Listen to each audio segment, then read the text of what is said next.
Hello everyone, I am Tajinder Kaur, health, wellness and lifestyle coach from Chandigarh। आज जन्माष्टमी के दिन मैं थानू सारिਆਂ ਨੂੰ विश करदी हाँ happy Janmashtami to all of you and many congratulations। May this Janmashtami give you health and wealth and everything which you deserve। और आज का दिन मैं कृष्ण भगवान जी की थानू एक गल दसना चाहती हाँ। कृष्ण भगवान जी एक वचन करते सी, एक उन्होंने ये सबक ये लैसन हर एक नूं देण दी कोशिश की है।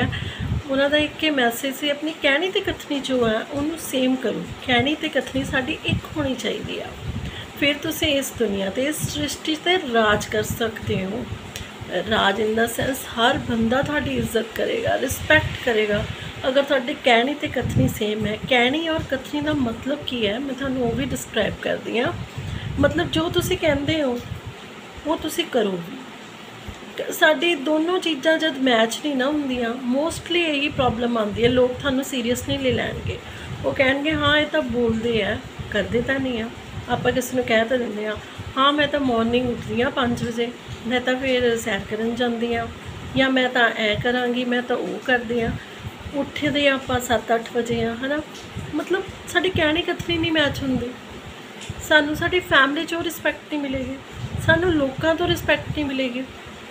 जब साडी कहनी ते कथनी जब एक हुंदी है ना लाइफ दे विच थानू इन्नी रिस्पैक्ट मिलूगी, इन्नी सक्सैस मिलूगी। इसलिए अज तो ये प्रॉमिस करो कि तुसी अपनी कहनी ते जो कथनी आ उन्होंने सेम करोगे। और कृष्ण जी के बारे अज थानू एक मैं छोटी जी स्टोरी सुनावांगी। कृष्ण भगवान जी के बारे तुसी बहुत कुछ सुनिया है। उन्हां दियां गोपियां सी बहुत सारियां, राधा जी सी जिन्होंने वो बहुत प्रेम करते थे। और कृष्ण भगवान जी के चंचल नेचर बारे सब नूं पता है, माखन चोर ये सारा कुछ तो सब नूं पता है। अज मैं तुहानूं एक बड़ी डिफरेंट ते छोटी स्टोरी सुनाना चाहती हाँ। एक बार की गल है, भगवान कृष्ण जी के कोल उन्हां दी जिहड़ियां सखियां सीगियां वो कहन लग पियां भी भगवान कृष्ण जी नूं कि असीं तुहाडे गुरु जी नूं मिलना चाहते हैं, असीं तुहाडे गुरु जी ने मिलना। वो जिद करके बैठ गए। फिर भगवान कृष्ण जी ने कहा ओके ठीक है तुसीं अगर मिलना चाहते हो। उन्होंने दसता भी वो किहड़ी जगह ते आ कि तो कहते बट एक चीज़ है उत्थे जाने लई तुहानूं एक नदी पार करनी पेगी। और कहते वो नदी पार करके तुहानूं जाना पेगा। वो कहते ओके कोई गल नहीं आपां चल जाएंगे, सखियां कहंदियां। बट अगे कृष्ण भगवान जी कहते गल ये उत्थे कोई पुल नहीं हैगा तो तुसी जाना है तो तुसी नदी पार करके जाना है। फिर वो सखियां कहती आप एवें किद्दां जा सकते, कृष्ण भगवान जी नूं कहंदियां और असीं जाना भी जरूर है, सानू कोई रस्ता दिओ। जिद्दां असीं हर प्रॉब्लम अपने गुरु नूं पुछदे हां सानू वो भी उस प्रॉब्लम चों कढदे ने। ते कृष्ण भगवान जी हस पे ते बोले कहंदे तुसी जदों नदी दे कोल पहुँचोगे तुसी हथ जोड़ के नदी माता अगे अरदास करदियां कि हे नदी माता कि असी भगवान कृष्ण जी के जो गुरु है उन्होंने मिलन जाना है। अगर साडे जेड़े भगवान कृष्ण जी ने अज तक कदी उन्होंने मन दे विच किसी प्रति कोई गलत गल नहीं आई, उन्होंने कदी किसी सखी नूं छेड़िया नहीं, कदी किसी लिए इदां दी उन्होंने अंदर कोई भावना नहीं आई है, ठीक है, वो मन दे बिल्कुल इस मामले च पाक ते पवित्र है, ते जगह दे दिओ सानू। नदी माता नूं कहा। वो सखियां हस पईयां क्यों? क्योंकि ये चीज़ असी भी सुनी है। सखियां समझते हो गोपियां जिन्होंने आपां कहंदे आ। असी भी छोटे होंदे तो मैं हुण तक ये गल्लां सुनदी आई हां। कृष्ण भगवान जी गोपियां नाल ये करदे सी, गोपियां नूं छेड़दे सी, गोपियां दे कन्हैया। असी भी कई बार किसी नूं टॉन्टिंग विच बोलदे तां कृष्ण कन्हैया गोपियां च ही रहिंदा है, ठीक है। बट ये पिछे दी गल आपां कदी नहीं जानी। तो वह हस पईयां कि लै तो सानू छेड़ते रहंदे आ ते लै एक है कहते। पर उन्होंने उन्होंने गल बन्नी तो वो उत्थे नदी कोल पहुँच गए। जदों पुल पार करना सी उन्होंने यही चीज़ नदी अगे बोली तो नदी ने एक लैफ्ट साइड नदी हो गई, राइट साइड बाकी नदी हो गई, विच दी रस्ता जो है बना दिता उन्होंने जान दे लई। और वो सारे जाने उत्थों चले गए। वो हैरान हो गए कि है मतलब ये गल है। वो चले गए उत्थे उन्होंने गुरु जी के दर्शन किए। बहुत कुछ फल फ्रूट बहुत तरह तरह के पदार्थ भोजन गुरु जी ਲਈ लैके गए सी, जो कृष्ण भगवान के गुरु जी सी उन्होंने उन्होंने छकाया, उन्होंने सब कुछ खाया, बहुत वचन विलास होए, सब कुछ खाया। फिर उन्होंने गोपियां नूं याद आया कि ओ माय गॉड असी तो सोचिया ही नहीं, असी कृष्ण भगवान तो आने का रस्ता तो पुछ लिया, हुण जाण वेले भी सानू नदी मिलूगी तो असी फिर की करांगे।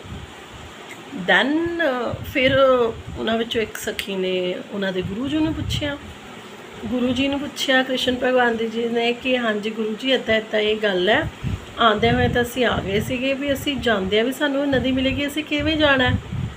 वो गुरु जी भी हस पे ते हस के कहंदे तुसी नदी माता अगे जाके कहना आ, हे नदी माता सानू रस्ता दे दो, अगर भगवान कृष्ण जी के जो गुरु जिन्होंने असी मिल के हुण चले हाँ वो बिल्कुल पौणाहारी आ, बिल्कुल कुछ उन्होंने वो पानी हवा बिना भी रह सकते आ, कुछ निर्जला रह सकते आ, तां सानू जगह दे दो, वो पौणाहारी ने।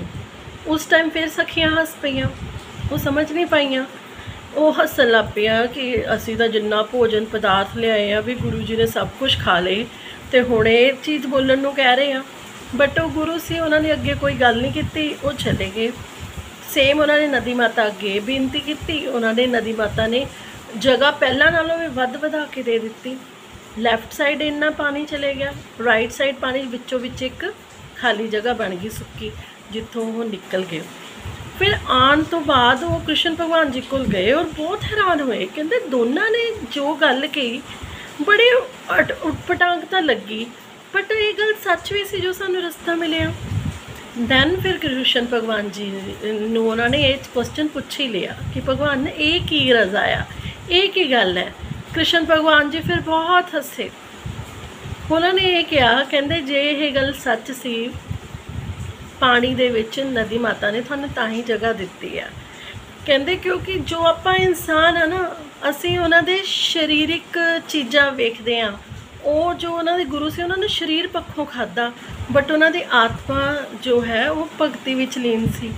उन्होंने कोई उन्होंने सिर्फ उन्होंने जिस तरह भगत रूप उन्होंने कोल गोपियां सखियां गईयां सी, उन्होंने मान रखिया, वो इन्ने प्यार नाल अलग अलग तरह के पदार्थ बना के गए सी। नहीं तो जो रब नूं मनदे ने उन्होंने तो भगवान का ही नूर इन्ना हुंदा, उन्हों दा दिलों तो उन्होंने आत्मा वैसे ही भरी हुई सी, उन्होंने किसी चीज़ की नीड नहीं सी।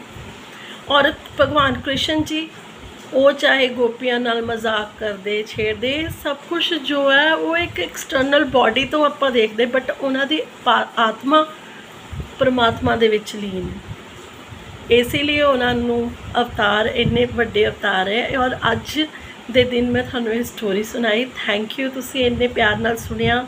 इस तो सिर्फ एक सबक, एक मॉरल ऑफ द स्टोरी मैं थानू ये दसना चाहती हाँ, सानू कभी भी अपने गुरु ते या अपने फादर ते, मेरे लिए मैं अगे भी अपनी कई वीडियोज़ च कहा, साडे गुरु साडे फादर भी हुंदे ने, दोनों एक चीज़ नहीं।